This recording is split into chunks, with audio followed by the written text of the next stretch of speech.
భావించడం లేదు. ఈ దాడి ముఖ్యమంత్రి రేవంత్ రెడ్డి గారు చేయించిన దాడి. రేవంత్ రెడ్డి గారి ప్రోద్బలంతో రేవంత్ రెడ్డి గారే ఈరోజు కౌశిక్ రెడ్డి గారి పైన దాడి చేశారు.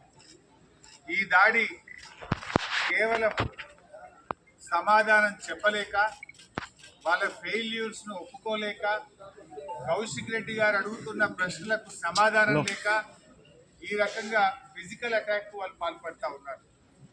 ఈరోజు హైదరాబాద్ నగరంలో పట్టపగలు ఒక శాసనసభ్యుడి మీద దాడి జరిగితే పోలీసులు రక్షణ ఇవ్వడం లేదంటే ఇది పోలీసుల వైఫల్యం, రాష్ట్ర ప్రభుత్వ వైఫల్యం. ప్రభుత్వమే ఉద్దేశపూర్వకంగా ప్రతిపక్ష శాసనసభ్యుల మీద చేసిన దాడిగా దీన్ని చూడాల్సిన అవసరం ఉంది. నేను ఉదయం 3 సార్లు సైబరాబాద్ పోలీస్ కమిషనర్ మహంతి గారితో మాట్లాడాను, మాదాపూర్ ఏసీపీ గారితో మాట్లాడాను. మా ఎమ్మెల్యే గారిని గృహ నిర్బంధం చేస్తున్నారు, మా కార్యకర్తల్ని గృహ నిర్బంధం చేస్తున్నారు, మా కార్యకర్తల్ని అరెస్ట్ చేస్తున్నారు. కానీ కాంగ్రెస్ ఎమ్మెల్యేలు, కాంగ్రెస్ గుండాలను మాత్రం ఎస్కాట్లు ఇచ్చి మా మీద దాడికి పంపుతున్నారు. ఏం సంగతి అని నేను సిపి గారిని అడిగాను. లేదండి మేము తప్పకుండా అరెస్ట్ చేస్తాము అన్నాడు. కానీ జరిగిందేంటి? పాయిలెట్ ఇచ్చి, ఎస్కాట్ ఇచ్చి కాంగ్రెస్ గుండాలను టీఆర్ఎస్ ఎమ్మెల్యేల మీద దాడికి ఉసుకొల్పుతా ఉన్నారు. ఇదేనా ప్రజాస్వామ్యం? ఇదేనా ప్రజాపాలన? నీ ప్రజాపాలనలో ఏం జరుగుతా ఉంది? మొన్న సిద్దిపేటలో నా క్యాంప్ ఆఫీస్ మీద దాడి చేసే ప్రయత్నం చేసినారు.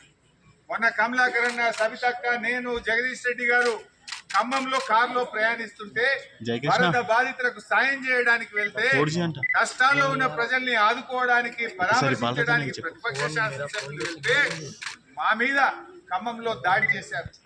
మా కార్లను రాళ్లతో దాడి చేశారు. పోలీస్ స్టేషన్ లో ఫిర్యాదు చేస్తే 10 రోజులైనా ఇప్పటిదాకా ఎఫ్ఐఆర్ ఇష్యూ కాలేదు, గుండాలను అరెస్ట్ చేయలేదు. వాళ్ళ మళ్ళీ మా శాసనసభ్యుడు కౌశిక్ రెడ్డి గారు ప్రజాస్వామ్యం గురించి మాట్లాడినాడు. హైకోర్టు మొట్టికాయలు వేసింది, రాజీనామా చేయండి అని అడిగినాడు. మీరు కండువా కప్పుకున్నది మీరు. ట్విట్టర్ లో కాంగ్రెస్ లో చేరాను అని ట్విట్టర్ లో పెట్టింది గాంధీ గారు. కాంగ్రెస్ లో చేరిన సందర్భంగా ప్రభుత్వ సలహాదారు వేం నరేందర్ రెడ్డికి కండువా కప్పినా ట్విట్టర్ లో పెట్టుకున్నది నువ్వే. ఇవాళ నా నియోజకవర్గ అభివృద్ధి కోసం కాంగ్రెస్ లో చేరుతున్నా అని మీడియాలకు ఇంటర్వ్యూలు ఇచ్చింది నువ్వే. పిఎస్సి చైర్మన్ కాగానే నేను ప్రతిపక్షంలో ఉన్నా, నేను కాంగ్రెస్ సిగ్గు లేకుండా మాట్లాడింది కూడా నువ్వే. ప్రజలు నవ్వుకుంటున్నారు. అయితే డిఫెన్స్ లో పడి ఇజ్జత్మానం పోయిందని, ప్రజల్లో అవమానం పాలైపోయినామని ఇవాళ ప్రశ్నిస్తే మా కౌశిక్ రెడ్డి గారి మీద దాడి చేసే ప్రయత్నం చేశారు.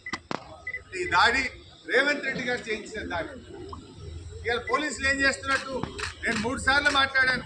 మా ఎమ్మెల్యే గారిని ఏమో హౌస్ అరెస్ట్ చేస్తారు, గాంధీ గారిని ఆయన ఇంట్లో హౌస్ అరెస్ట్ చేయడానికి అవకాశం లేకుండా ఆయన కూకట్పల్లి నుంచి ఇక్కడ దాకా వస్తుంటే ఏ రకంగా ఎస్కాట్ నుంచి తీసుకొచ్చిండు అంటే ఇది ప్రభుత్వ దాడి, ఇది రేవంత్ రెడ్డి చేయించినటువంటి దాడి.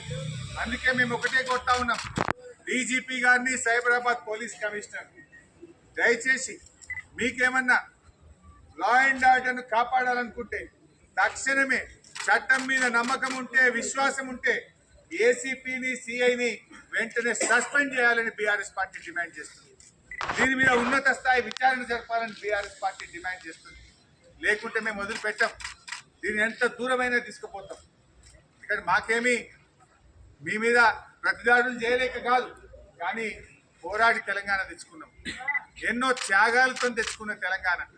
10 ఏళ్ల కేసీఆర్ పాలనలో కంటికి రెప్పలాగా ఈ హైదరాబాద్ ను కాపాడుకున్నాడు కేసీఆర్. హైదరాబాద్ బ్రాండ్ ఇమేజ్ పెంచిండు కేసీఆర్. ప్రపంచ పటంలో హైదరాబాద్ ను ఒక పెట్టుబడులకు స్వర్గధామంగా హైదరాబాద్ ను తీర్చిదిద్దిండు కేసీఆర్. ఎవరైనా హైదరాబాద్ పోవాలన్నంత గొప్పగా 10 ఏళ్లు కేసీఆర్ గారు ఈ తెలంగాణను, హైదరాబాద్ను నిద్ర లేకుండా రాత్రింబవళ్ళు కష్టపడి ఈ హైదరాబాద్ యొక్క ప్రతిష్ట పెంచినాం, గౌరవం పెంచినాం, హైదరాబాద్కు పెట్టుబడులు తెచ్చినాం. నీ పాలనలో ఏం జరిగిందో సబితక్క మొన్న అసెంబ్లీలో చెప్పింది. నీ 9 నెలల పాలనలో ఇవాళ ఈ రాష్ట్రంలో 1800 అత్యాచారాలు జరిగినాయి, 2600 మర్డర్లు జరిగినాయి, పెట్టుబడులు తరలిపోతా ఉన్నాయి. హైదరాబాద్ లో ఈ నగరానికి ఏమైంది అని పతాక శీర్షికన పత్రికల్లో వార్తలు వస్తా ఉన్నాయి. ఒక్కొక్క రోజు హైదరాబాద్ లో 4 మర్డర్లు అవుతున్నాయి, పట్టపగలు అత్యాచారాలు అవుతున్నాయి. ఈ హైదరాబాద్ లో పట్టపగలు ఎమ్మెల్యే మీదనే దాడి చేస్తే ప్రజలకు ఏం మెసేజ్ పోతుంది? ఒక ఎమ్మెల్యేకే రక్షణ లేకపోతే ఇంకెవడన్నా వచ్చి హైదరాబాద్ లో పెట్టుబడులు పెట్టరా? అందుకే ఈ రాష్ట్రం నుంచి వచ్చిన కంపెనీలు వాపస్ వెళ్ళిపోతా ఉన్నాయి, పెట్టుబడులు రాకుండా పోతున్నాయి, హైదరాబాద్ ప్రతిష్ట దెబ్బతింటా ఉంది, మసకబారుతా ఉంది, హైదరాబాద్ లో గౌరవం, హైదరాబాద్ లో ప్రజలకు రక్షణ లేకుండా పోతా ఉంది. ఇలా ఆలోచించండి. ఇలా రియల్ ఎస్టేట్ వ్యాపారం మొత్తం బంద్ అయిపోయింది హైదరాబాద్ లో, కొత్తగా కంపెనీలు రావడం లేదు, ఉన్న కంపెనీలు వాపస్ పోతున్న పరిస్థితి ఉంది. ఇలా ఇది పూర్తిగా ప్రభుత్వం యొక్క వైఫల్యం, ఇది రేవంత్ రెడ్డి వైఫల్యం.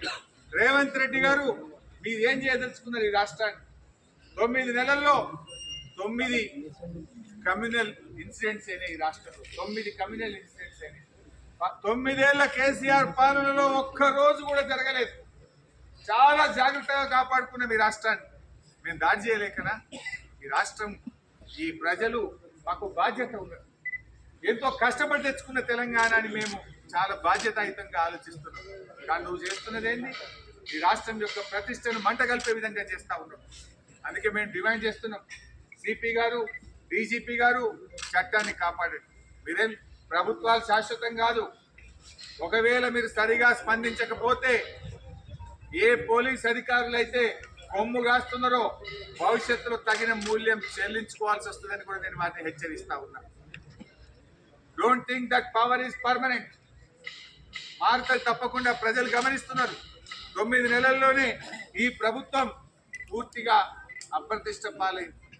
మా సహనాన్ని మీరు అసమర్థతగా భావించకండి. మా సహనం వెనుక తెలంగాణ ప్రజలు, ఈ రాష్ట్రం, హైదరాబాద్ అనే ఒక గొప్ప బాధ్యత